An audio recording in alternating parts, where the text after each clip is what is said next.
성령 충만한다는 것은 예수의 증인으로 사는 것이고 함께 나누고 베풀고 사는 것이고, 그리고 성령 충만한다는 것은 예수님의 발자취를 따라가는 거예요.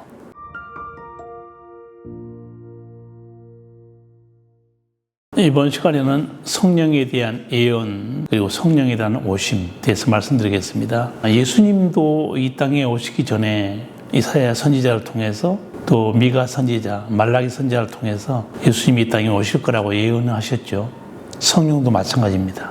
예수님이 오시기 전 700년 전에 예언한 것처럼 성령이 오시기 전 700년 전에 요엘 선지자를 통해서 하나님께서 성령을 이 땅에 보내실 거라고 약속하셨습니다. 요엘서 2장 28절 이후에 보면, 내가 내 영을 만민에게 부어주리니 너희 자녀들이 장래일을 말할 것이며 너희 늙은이는 꿈을 꾸며 너희 젊은이는 이상을 볼 것이며 그때 내가 또 내 영을 남종과 여종에게 부어줄 것이며, 이 예언대로 성령이 오셨고, 이 오신 거에 대한 해석이 중요합니다. 왜냐하면 성령이 오셨다고 해석을 해주지 않으면 우리는 아직도 성령을 기다릴 거예요. 그런데 여러분, 사도행전 2장을 보시면 사도 베드로가 성령이 임해서 방언하고 예언하고 놀라운 일이 벌어진 것을 보고 사람들이 새 술에 취한 거 아니냐 조롱했을 때 베드로가 설명해 줍니다. 사도행전 2장 11절 이하에 보면, 여러 나라에서 아마 16개국인가 여러 나라에서 사람들 오순절을 지키려고 예루살렘에 왔어요. 근데 베드로는 애국어를 할 수 있는 사람은 아니에요. 베드로가 설교하는데 다 자기 동네 말로 들리기 시작하는 거예요. 이건 정말 얼마나 신비하고 놀라운 일입니까? 아마 베드로는 아람어로 했을 거예요. 유대인이기 때문에. 그런데 로마, 아프리카 여러 나라 말로, 자기 동네의 말로 들리기 때문에 사람들이 막 놀래 자빠진 거죠. 그때 베드로가 세술에 취한 것이 아니다. 사도행전 2장 16절을 보면, 이는 곧 선지자 요엘을 통하여 말씀하신 것이니 일러스되 하나님이 말씀하시기를 말세 내가 내 영을 모든 육체에 부어주리니. 그래서 나는 이 해석이 너무 중요한 게, 이걸 베드로가 설교를 해서 사도행전에 기록이 안 됐으면 우리는 요엘서를 보면서 지금도 기다릴지 몰라요. 성령이 언제 오시나? 성령이 오게 되면 어떤 일이 벌어지는가? 그런데 하나님께서는 사도 베드로를 통해서 이 오순절에 성령이 임한 사건을 해석해 줍니다. 약속하신 대로 성령은 이 땅에 오셨어요. 또 하나 예언한 예언이 에스겔 36장 26절에 있습니다.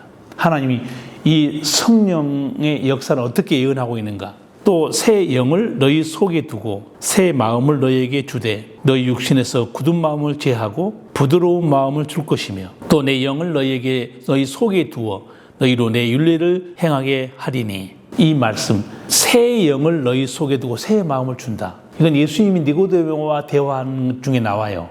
물과 성령으로 거듭나는 거. 못 알아듣잖아요. 예수님이 책망합니다. 내가 이스라엘 선생으로서 이것도 모르냐?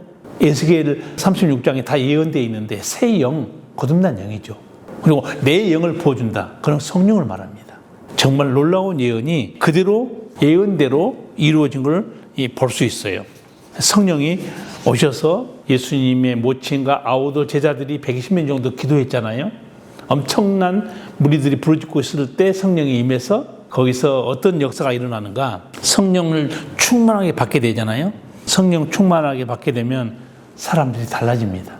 자기 소유, 자기 것을 갖다가 없는 사람과 함께 나눠요. 성령 받은 사람의 특징입니다.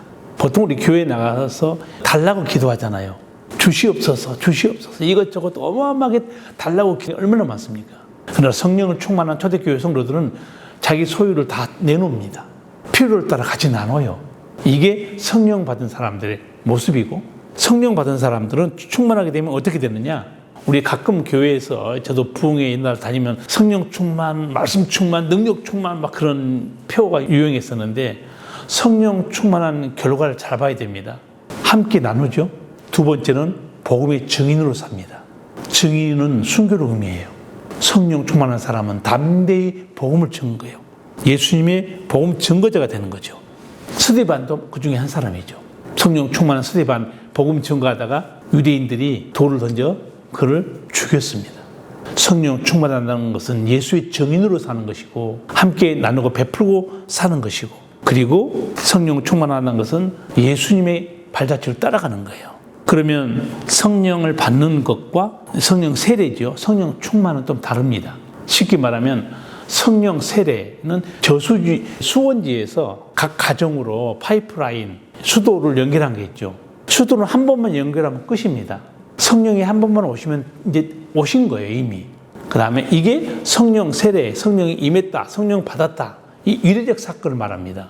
한 번 수원지에서 가정집으로 수도를 이제 연결을 공사해놨어요. 이제는 또다시 수도 공사를 할 필요는 없잖아요.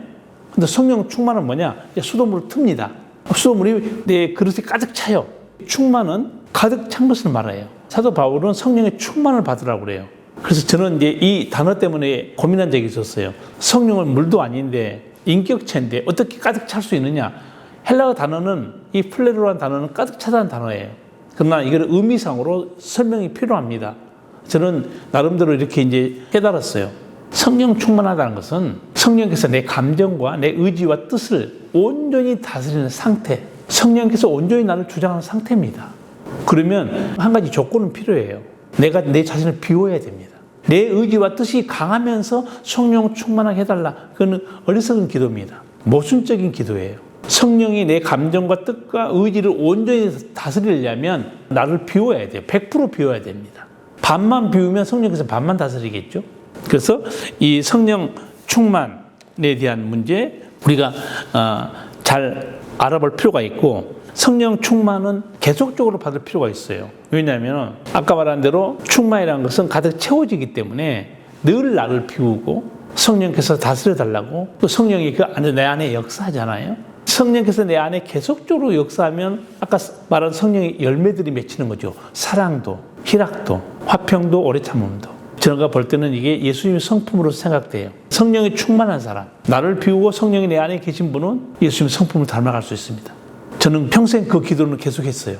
주님, 제가 하나님의 일을 하는 종이지만 내 속에 있는 악함과 약함으로 인해서 실족하고 넘어질 때가 너무 많습니다. 하나님의 종으로 품위를 잃지 않고 살아가도록 성령께서 내 속에 충만하게 역사하심으로 아름다운 열매가 맺혀서 예수님의 성품을 닮아가게 해주세요. 늘 기도, 지금도 그 기도는 계속하고 있습니다. 성령의 충만함이 이렇게 중요하고, 예수님은 이 성령의 충만함을 구하는 자는 아버지가 다 주신다고 그래요. 그리고 사실 이 성령을 최초로 누가 어떻게 받는가? 바울이 사도행전 2장 38절에서 말씀했습니다. 너희가 각각 회개하고 예수 그리스도의 이름으로 세례를 받고 믿으면 성령을 선물로 받는다고 그랬어요. 그래서 최초로 성령이 임하고 받는 아주 심플한 것은 사도 베드로가 설명을 너무 심플하게 잘했습니다. 회개하고 죄사함 받고 예수 믿으면 성령을 선물로 받는다는 거예요. 그래서 이 과정이 없는 사람, 교회에 나와도 이 과정이 없잖아요. 절대 성령 받을 수가 없습니다. 저는 농담으로 그런 말씀해요. 예배당은 아무나 나올 수 있으나 천국은 아무나 못 간다. 예배당은 아무나 나올 수 있잖아요. 천국은 아무나 못 갑니다. 회개하고 죄사함 받고 예수 믿고 예수를 영접해야 성령으로 거듭나게 해주잖아요. 성령 받는 거죠. 그런데 이 받은 성령을 충만하게 하기 위해서는 우리 마음을 비우고 온전히 의지해야 되고, 예수님은 이 아버지께 간구해라. 그러면 아버지가 주신다. 그거를 예수님이 누가복음 11장에서 이렇게 말해요. 야, 자식이 아버지에게 떡을 달라면 돌을 줄 자가 있냐? 생선을 달라면 뱀을 줄 자가 있겠냐? 악한 자의 아버지도 좋은 걸 주는데 너희 하늘 아버지께서 왜 구하는 자에게 성령을 주지 않겠냐? 그걸 말씀했어요. 그렇죠. 아버지는 마음이 너그럽고 자비롭기 때문에 자녀가 좋은 걸 구할 때는 반드시 준다는 거예요. 지나간 얘기지만 저 친한 친구 목사 아들이 초등학교에 있는데 그 교회가 언덕을 넘어가야 되는 그런 동네에 있었어요. 여름에 더운데 애가 너무너무 덥고 힘드니까 아빠 나 아이스크림 하나 사줘. 근데 사실 목사들이 돈이 많지 않죠. 그냥 넘어가자. 아빠 사줘. 계속 하다가 안 사주니까 이 말씀을 들이댄 거예요. 아니, 아들이 떡을 달라면 돌을 줄 부모가 없다고 그러는데 아버지는 이 자식이 구하는 걸 안 주냐고. 자기가 그 아들 말에 대답할 수가 없어서 그냥 아이스크림 사줬다고 그러더라고요.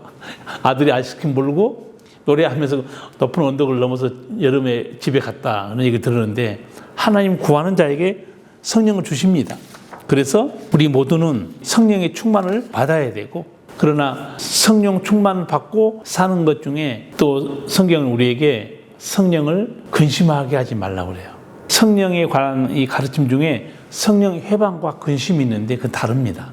근심은 하나님의 자녀가 됐는데 말씀대로 살지 못하고 악한 일을 도모하고 거룩한 길을 벗어날 때 자녀가 자녀지만 자녀를 아버지가 버릴 수는 없잖아요. 버리지는 않습니다. 자녀는. 그걸 이제 징계하고 근심하는 거죠. 그러나 성령 회방은 다릅니다. 예수님도 마태복음 12장에서 성령 회방죄는 사하심 받지 못한다. 성령 회방죄라는 건 딴 거 없습니다.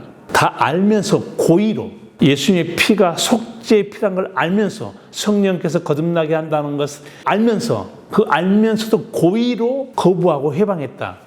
그러면 사하심 받지 못한다. 제가 보기에는 성도들에게는 성령 근심하게 하는 일은 있어도 성령을 회방하게 하는 일 아마 없을 거로 생각돼요. 어떤 성도가 거듭났는데 예수님의 피를 부정한 것으로 생각하고 성령을 부정하고 거듭난 걸 부정하겠습니까?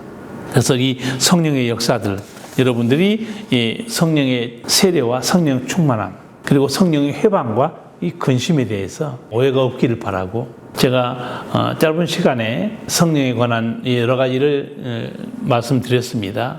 제가 마지막으로 들은 강의는 성령의 열매가 얼마나 중요한가, 그다음에 성령 충만이 얼마나 중요한가, 성령 세례란 것은 뭘 의미하는가, 성령 회방과 성령 근심이 어떤 것을 의미하는가 말씀드렸는데, 성령에 대한 깊은 이해를 통해서 행복한 신앙생활을 하기를 축복합니다. 감사합니다.